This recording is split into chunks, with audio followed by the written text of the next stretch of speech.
दोस्तों, इस दुनिया में बहुत से लोग विकलांग हैं, जिनमें कुछ लोग जन्म से तो कुछ लोग सालों बाद किसी हादसे की वजह से अपने शरीर का कोई अंग गंवा दिए हैं।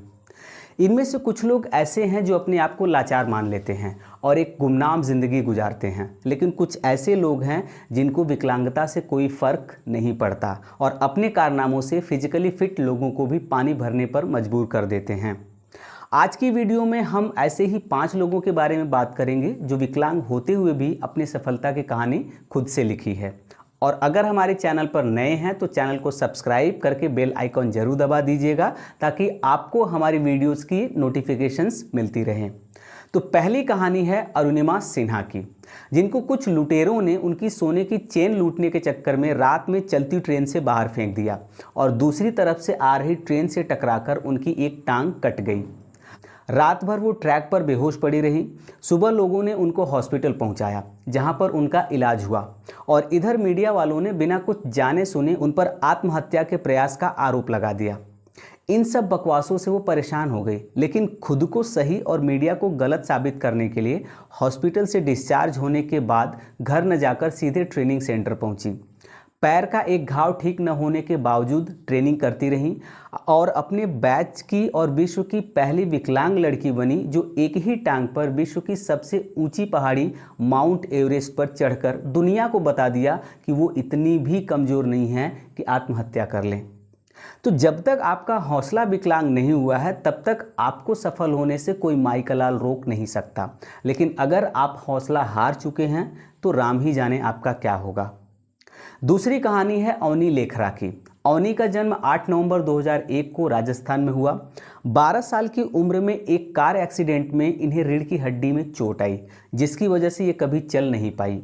वकील बनना चाहती थी, लेकिन इस एक्सीडेंट ने उनके सपने को पेट्रोल डालकर जला दिया। लेकिन इनके माता पिता के सहयोग और मोटिवेशनल बुक्स ने उन्हें ज़िंदगी जीने का हौसला दिया और इन्होंने पैरालंपिक खेलने का मन बनाया और 2020 पैरालंपिक में राइफल शूटिंग में गोल्ड पर निशाना लगाया और अपने देश का नाम विश्व पटल पर सुनहरे अक्षरों में लिख दिया। वैसे भी अवनी को गोल्ड जीतने की आदत है, मतलब एक ऐसी लड़की जिसके शरीर का निचला हिस्सा काम ही नहीं करता, फिर भी उसने अपनी मंजिल अपने दम पर बनाई। तो भाई, जो फिजिकली फिट हैं वो तो उससे भी बड़ा कमाल कर सकते हैं। तीसरी कहानी है श्रीकांत बोला की, जो हैदराबाद में पैदा हुए और ये जन्म से अंधे हैं। एक बेहद ही गरीब परिवार में पैदा हुए श्रीकांत बोला पढ़ने लिखने में बहुत ही अच्छे थे। अंधे होने के कारण 12th में साइंस पढ़ने से इन्हें मना कर दिया गया, तो उन्होंने आंध्र प्रदेश स्टेट बोर्ड पर ही मुकदमा कर दिया और कोर्ट ने इनको परमिशन भी दी साइंस पढ़ने के लिए और 12th में 98% मार्क्स लाकर टॉप किया। इसके बाद आईआईटी ने भी उनको एडमिशन देने से मना कर दिया, तो वो अमेरिका के MIT से उन्होंने ग्रेजुएशन की और भारत में रतन टाटा की मदद से बोलांट इंडस्ट्रीज शुरू की और सैकड़ों विकलांग लोगों को नौकरी दी। आज इनके कंपनी का टर्नओवर 200 करोड़ से भी ज़्यादा है।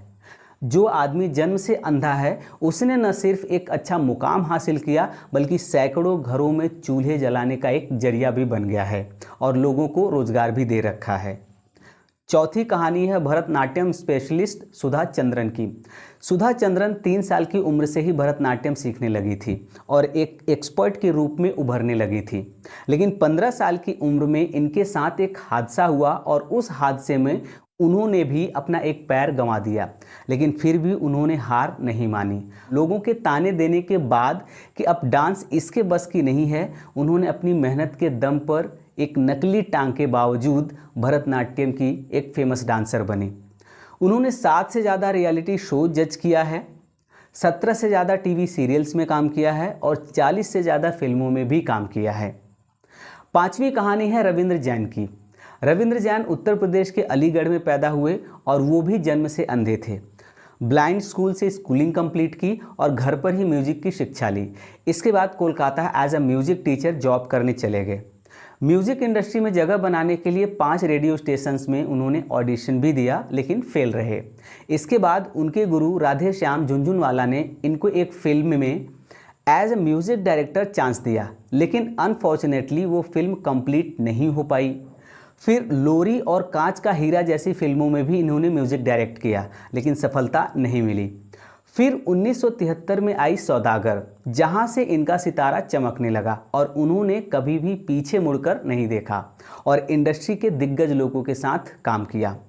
तो आप भी अगर फिजिकली डिसेबल्ड या विकलांग हैं तो याद रखिएगा, सफलता और अपंगता का कोई लेना देना नहीं होता है। वीडियो अगर अच्छी लगी हो तो लाइक, शेयर, कमेंट और चैनल को सब्सक्राइब जरूर करिएगा। मिलते हैं नेक्स्ट वीडियो में, तब तक के लिए नमस्कार।